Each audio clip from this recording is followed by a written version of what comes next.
বিসমিল্লাহির রহমানির রহিম।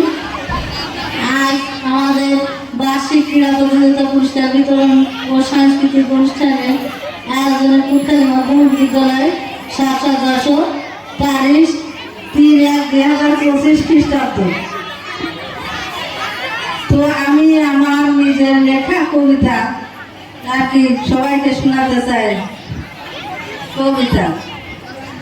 আমি দেখেছি 2024-এর স্বাধীনতা, ছাত্র জনতার রক্তে রাজপথ রাঙিয়ে লাশের উপরে দিয়ে রাজ্য টিকাতে এক নৃশংস নিষ্ঠুরতায় চলেছে সন্ত্রাসীরা। আমি দেখেছি স্বাধীনতা, বুলেটের শব্দে, কান্নার ধ্বনিতে, একসাথে কলরবে, বুক ফাটা আওয়াজে, চারিদিকে অগণিত মৃত্যু, কি কঠিন বিভৎসতা, তবু স্বৈরাচারীরা নীরবতা।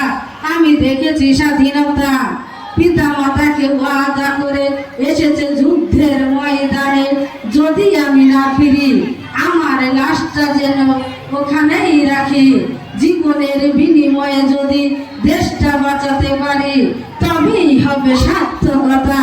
আমি দেখেছি স্বাধীনতা, সহপাঠীদের বাঁচিয়ে বীরের বেশে আবু সাইদ বুক পেতে নিল বুলেটের গুলি, মুগ্ধের সেই করুণ চিৎকার, পানি লাগবে, পানি, পানি নেবে, পানি, এই সুর ভাসে যখন মানুষের হৃদয়ে, ঘুমাতে পারে না রাতে তখন খুনিদের প্রতি জাগে ধিক্কার, অনুশোচনা।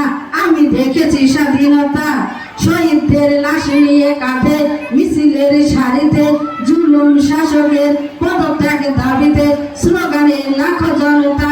আমি দেখেছি স্বাধীনতা, রোদে বৃষ্টির ঝড়ে শিশুরা এসেছে মায়ের হাতে ধরে, শত কষ্টে তবুও ফিরে যায়নি নিরে, অলিতে গলিতে রাস্তার পাশে লুকিয়ে প্রকাশ করিনি দুর্বলতা।